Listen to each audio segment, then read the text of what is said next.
Mesdames et messieurs, bonjour et bienvenue dans ce nouveau guide de Tu t'es vu quand t'as build. C'est le nouvel épisode, c'est la deuxième saison, tout se passe bien, vous êtes dans le troisième épisode et aujourd'hui nous allons apprendre tout ce qu'il faut savoir sur le chasseur hybride. Nous allons commencer directement par vous présenter la liste du deck. Elle se compose donc de serviteurs, d'armes et de sorts. Passons dès à présent à la présentation des 19 serviteurs. Les 2 gnomes lépreux seront les cartes que vous souhaiterez avoir en main à chaque début de partie. Votre adversaire éprouvera toujours le besoin de s'en débarrasser au plus vite, et ça l'empêchera de jouer des serviteurs comme jongleur de couteau avec la pièce, et ça obligera aussi à utiliser ses ressources pour le gérer, par exemple avec une explosion de feu ou un change-forme, qui sont les pouvoirs héroïques du druide et du mage. Les 2 sergents grossiers permettront d'effectuer des trades sur des Mishas, des crash-vases et autres saloperies qui vous empêcheront de rouler sur le visage de votre adversaire. Cela se révélera bien entendu très utile avec un golem arcanique ou un chevaucheur de loup pour terminer votre adversaire.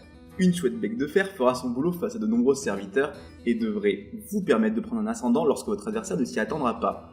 Vous ne disposez qu'un seul moyen de gérer ce genre de serviteurs, les provocations, les crash-vases, les savants fous, mais ça vous permettra aussi de virer des effets comme celui d'égalité ou de garde pédale d'or. Utilisez-le quand vous en avez besoin, vous ne disposez que d'un seul silence et d'un seul moyen de gérer ce genre de serviteurs, faites donc bien attention. Les 2 jongleurs de couteau seront vos serviteurs préférés, vos petits chouchous.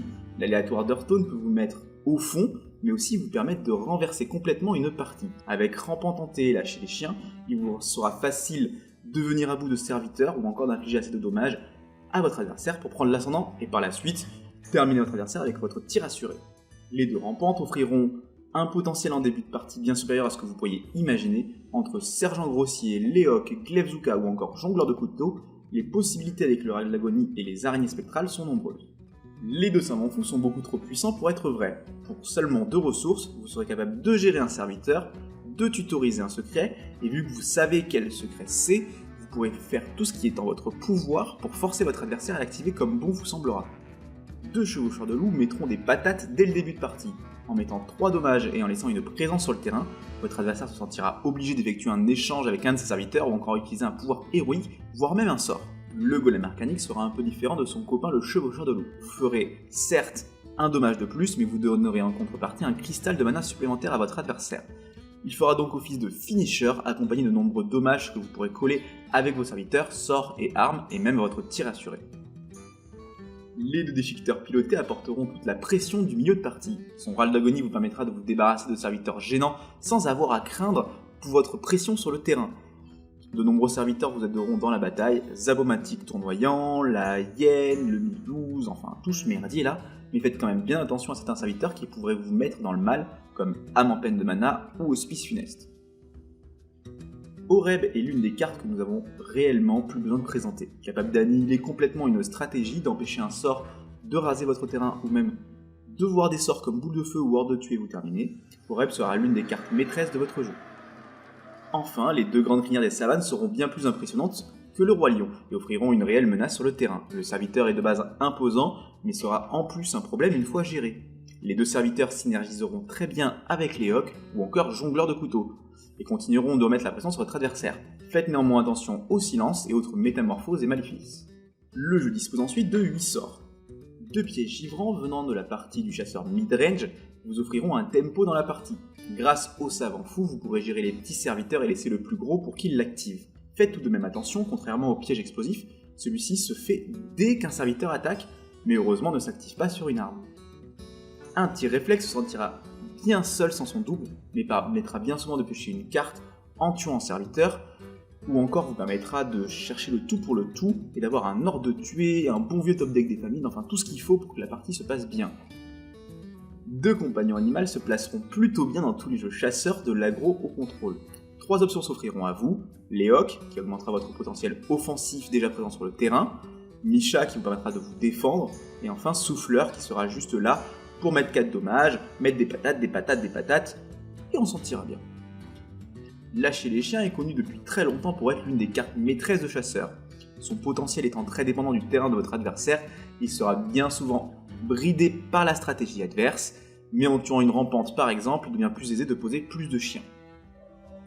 2 ordres de tuer offriront, avec les bêtes présentes dans le jeu, un immense potentiel offensif. Entre 3 et 5 dommages par ordre de tuer, si on n'est pas trop nul en maths, ça fait entre 6 et 10 dommages avec les 2, ça nous coûte que 6 ressources, je pense que boule de feu peut aller se rhabiller.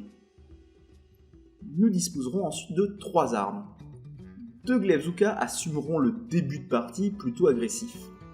Les gnomes lépreux pourront aisément s'occuper d'un souffle-neige, ou votre arme pourra tout simplement s'occuper d'un jongleur de couteau. Enfin, l'arc corne-d'aigle sera très utile après l'activation du piège givrant et vous permettra de déblayer le chemin plusieurs fois pour vos serviteurs, ou encore infliger 6 à 12 dommages. Faites bien attention à la présence d'Harrison Jones dans les divers jeux comme le druide, ne stockez pas vos durabilités sur votre arme. Chasseur hybride est donc un mélange entre chasseur face et chasseur midrange. Vous aurez donc le début de partie qui correspondra à votre chasseur face, qui permettra de mettre des dommages, de mettre la pression, donc vous avez vraiment une optique qui vise à mettre les dommages dans la tête de votre adversaire et le finir avec votre pouvoir héroïque ou des ordres de tuer. Et vous avez une version qui vous donne un peu plus de tempo et de milieu de partie. Le savant fou combiné avec un piège givrant vous permettra de prendre un peu l'avantage sur le terrain face à des jeux un peu plus contrôle. N'hésitez pas cependant à utiliser toutes les synergies possibles. Le Glaive-Zuka avec le chevaucheur de loup, avec Golem Arcanique, ça colle 6 dommages. Vous avez les 5 dommages pour 5 ressources avec chevaucheur de loup, sergent grossier, ou encore une chouette ou une rampante avec horde de tuer en mode surprise. Vous avez aussi le jongleur de couteaux, le lâcher des chiens, vous faites un board, vous collez plein de couteaux, enfin ça se passe bien. Et enfin, n'oubliez pas vos ordres de tuer, vos tirs réflexes, votre pouvoir héroïque, tout ça c'est des dommages à distance. Donc il faut y penser, il faut essayer de prendre le contrôle du terrain, de mettre le plus de dommages possible. N'y allez pas toujours face, vous avez de quoi construire un terrain, vous avez de quoi développer votre jeu, vous avez la grande crinière qui va vous permettre de venir à bout de votre adversaire. Donc faites ça tranquillement, vous prenez pas la tête, ça va bien se passer. Le mulligan est très simple. Si vous n'avez pas la pièce, c'est gnome lépreux, savant fou, Glaive-Zuka. Et si vous possédez déjà un gnome lépreux, vous gardez la rampante. Si vous avez la pièce, vous pouvez garder compagnon animal, Glaive-Zuka si vous avez une rampante ou un savant fou, même sans un gnome lépreux. Pour toute la partie avec les match-up, je vous invite à vous rendre sur Earth News. Là vous avez juste un petit visuel. Mais je vous invite quand même à aller lire le texte que nous avons écrit avec Laptof sur Earth News. C'est détaillé, c'est un peu plus complet et ça vous permettra de mieux appréhender les match-ups. Merci d'avoir regardé cette vidéo. Si ça vous a plu, vous pouvez laisser un commentaire ou même vous abonner à la chaîne, un truc sympa et tout, ça nous fait plaisir. Ça nous fait plaisir. Un petit pouce bleu ou vert ou un petit pouce quoi. Ouais, pas rouge. Pas rouge, non. N'hésitez pas aussi à nous suivre sur les réseaux sociaux, Facebook, Twitter, tout ça, c'est dans la description. Voilà. Des bisous. Des bisous, à bientôt et plein de vidéos qui suivront, qui sont déjà là, donc n'hésitez pas à aller faire un tour sur la chaîne. De toute façon, je pense que vous trouverez votre bonheur sur tout ce qui est jeux de cartes, jeux vidéo. Voilà, ça vous a fait plaisir, merci d'être là, à bientôt.